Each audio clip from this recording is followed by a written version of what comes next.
Hola, soy Meli, estoy estudiando Relaciones Internacionales en el ITAM y en este video les voy a hablar sobre un tema que a nosotros los internacionalistas nos fascina, la guerra, y con su concepto contrario, la paz. Primera cuestión, ¿qué es la guerra? La guerra, en un sentido completamente teórico, se define como un conflicto entre actores que resuelven sus problemas a partir de la violencia. Pero también existen otras definiciones de la guerra, como la que daba Karl von Clausewitz, quien decía que la guerra era una continuación de la política por otros medios. Ahora, dentro de la guerra existen tres tipos. Número 1, guerra civil. Esta guerra se caracteriza por llevarse dentro del Estado, no traspasa las fronteras entre dos grupos o dos facciones que buscan el objetivo principal, que es el control del gobierno. 2, guerra limitada. En esta guerra los objetivos de los estados que se están enfrentando son muy específicos y es por eso que los instrumentos que van a utilizar van a ser seleccionados con mucho cuidado. 3, vamos a hablar de la guerra general. Esta es la guerra que la mayoría de nosotros conocemos o tenemos como esa imagen de, pues en esta guerra los objetivos son totalizadores. Los estados o las partes que estén en conflicto los unos con los otros van a utilizar todos los medios que tengan con el fin de alcanzar sus objetivos. Y dentro de la guerra general se encuentra un tipo de guerra especial que es la guerra hegemónica. Lo interesante de esta guerra es que los actores principales van a ser las superpotencias que se van a estar disputando la hegemonía internacional. Al final de esta guerra ocurre un acto muy interesante que es la redistribución del poder a nivel global. Claro que no podemos hablar de guerras y tampoco vamos a hablar de la paz. Así que, ¿qué es la paz? Un estado de bienestar, tranquilidad, estabilidad y seguridad. Un estado de armonía. Según los realistas es la ausencia de guerra y según los liberales es la ausencia de guerra más la cooperación entre los estados. Entonces, la cuestión, ¿cómo podemos llegar a la paz? Antes de ver múltiples estrategias tenemos que entender qué es la disuasión, que es la amenaza del uso de la fuerza para evitar el uso de la fuerza. Entonces, la cuestión, ¿cómo podemos llegar a la paz? Por un lado, los realistas nos proponen la defensa colectiva, en el que se forman alianzas entre estados y se tiene a un enemigo en común. Un ejemplo claro sería la OTAN. Esta defensa tiene un efecto disuasivo para equiparar el poder. Por otro lado, los liberales nos proponen la seguridad colectiva, en el que para estar seguros de la seguridad individual se tiene que asegurar la de todos los demás. El mayor ejemplo es la ONU. Ahora les voy a hablar de una de las guerras más trascendentales en nuestra historia contemporánea, la Guerra Fría. Empieza después de la Segunda Guerra Mundial entre el 1945 y el 47 y termina entre 1989 y 1991 con la caída o la disolución de la Unión Soviética y la disolución del Pacto de Varsovia. Se le llama Guerra Fría porque no hay uso de violencia explícita, sino que es un periodo de increíble tensión tecnológica, económica y política. Aunque también hay guerras proxies, que son las guerras a través de terceros. Y también tenemos el nuevo concepto de Mutual Assured Destruction o la destrucción mutua asegurada que se tiene entre Estados Unidos y la Unión Soviética por esta competición de armamento nuclear que irónicamente crea una gran tensión y miedo entre las naciones, pero a su vez una paz relativa. A continuación vamos a ver unos 3 artículos que nos van a presentar un tema un tanto controversial que es ¿acaso hay una nueva Guerra Fría? Para entender un poco mejor estos temas de las relaciones internacionales. El primer artículo se titula Nuestro mundo está entrando a una nueva Guerra Fría, escrito por Laura Treblian, en el que se cuestiona la volatilidad del sistema internacional actualmente, un desordenado multilateralismo entre naciones y la gran amenaza que representa la tensión entre las más grandes economías actualmente, Estados Unidos y China, amenaza para la estabilidad del orden internacional. Citando a Antonio Guterres, expresa la preocupación que se tiene porque estas dos naciones vayan a ocasionar una gran fractura en el que cada lado del mundo vaya a tener reglas específicas de comercio, tecnología y economía. La autora, mencionando esta reunión de las Naciones Unidas, enmarca la angustiante situación que se vive a nivel internacional por la volatilidad que se tiene del orden global y la tensión que se tiene entre Estados Unidos y China, y sobre cuál será el rumbo de nuestro orden internacional. Pues la autora menciona algunos comentarios como los de Trump, culpando completamente al gobierno de China por haber ocasionado la pandemia. Y a pesar de las declaraciones en la misma reunión de las Naciones Unidas de Xi Jinping diciendo explícitamente que no tenía ninguna intención de tener una guerra fría o una guerra caliente con ninguna de las naciones, estas tensiones han seguido escalando, también por parte, más que nada, de Estados Unidos. Y si a esto se le suma el hecho de que Donald Trump estuvo insistiendo a los demás países a que se sumaran a su ideología de unilateralismo, o de ver por sus naciones primero antes que cualquier otra, no ayuda en el sentido de cooperación internacional y nada más agrava esta relación que se tiene con China o con otros países. La gran cuestión aquí es la reorganización internacional, pero también las consecuencias que podría tener una explícita polarización del mundo liderada por Estados Unidos y por China, y las consecuencias económicas, políticas, incluso tal vez violentas que se podrían tener a nivel mundial. El segundo artículo se titula ¿Qué es lo que hace falta en las historias de la nueva Guerra Fría?, escrito por Jacob Paraquilas. En este artículo el autor hace énfasis en la situación hipotética o ficticia que habría entre conflicto entre Estados Unidos y China y específicamente en las guerras proxy. El autor argumenta que hay características en común que tiene la visión occidental sobre si se tendría una guerra con China. Primero, que China casi siempre es el primero en atacar. Segundo, que los principales antagonistas son el Ejército Popular de Liberación y la Armada de Estados Unidos. 3. Que el arsenal de misiles de China es el que va a delimitar la zona de conflicto. 4. Que China utiliza más sus habilidades cibernéticas en comparación a Estados Unidos. Y también que se discute el uso de armas nucleares, pero no se usan. Todos estos son escenarios hipotéticos que se tendría sobre el comportamiento de China en caso dado de que hubiera una guerra directa entre China y Estados Unidos. Pero lo que Paraquilas argumenta es que se está dejando de lado un factor muy importante: la posibilidad de que Estados Unidos y China nunca tengan un conflicto directo, sino a través de guerras proxy. Recordemos que las proxy son guerras a través de terceros. Sin embargo, a lo largo del artículo, Jacob Paraquilas nos va explicando por qué se omite este factor al momento de imaginarnos un conflicto entre Estados Unidos y China. Paraquilas dice que las guerras proxy son demasiado impredecibles para las potencias, puesto que las potencias no pueden tener el control de estos actores terciarios, porque ellos también tienen sus propios intereses y sus agendas. Al final del día también tienen su autonomía. De ahí que no tiene mucho sentido imaginarse una guerra de ese modo. Y terminamos con el artículo de Thomas J. Christensen que dice: no habrá una nueva Guerra Fría.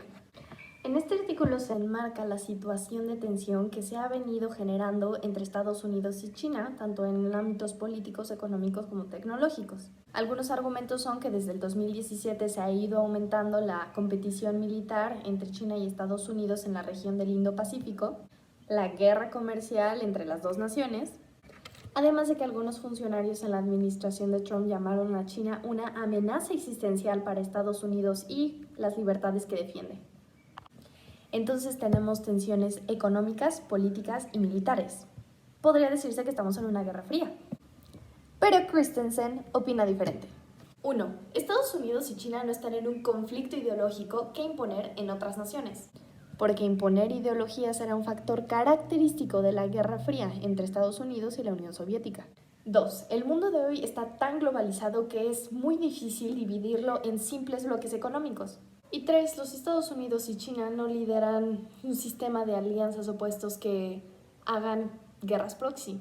Además de esto, Christensen también aporta diversos hechos y factores que hacen que la posibilidad de tener una nueva Guerra Fría sea algo completamente absurdo. Por ejemplo, la posición vital de China en la cadena de producción global. Y a pesar de que es verdad que Estados Unidos tiene mejores aliados y más aliados que China, debido al sistema económico tan globalizado en el que vivimos hoy en día, esos mismos aliados de Estados Unidos tienen fuertes intereses económicos con China. El hecho de que China sea vital en el sistema económico y que aparte no tenga ningún interés en tener una supremacía ideológica a nivel internacional significa que no estamos en una nueva Guerra Fría, según Christensen. Estos 3 artículos muestran una gran conexión con el tema de guerra y paz y cómo los conceptos derivados del mismo tema que preceden desde hace mucho tiempo siguen vigentes hasta el día de hoy.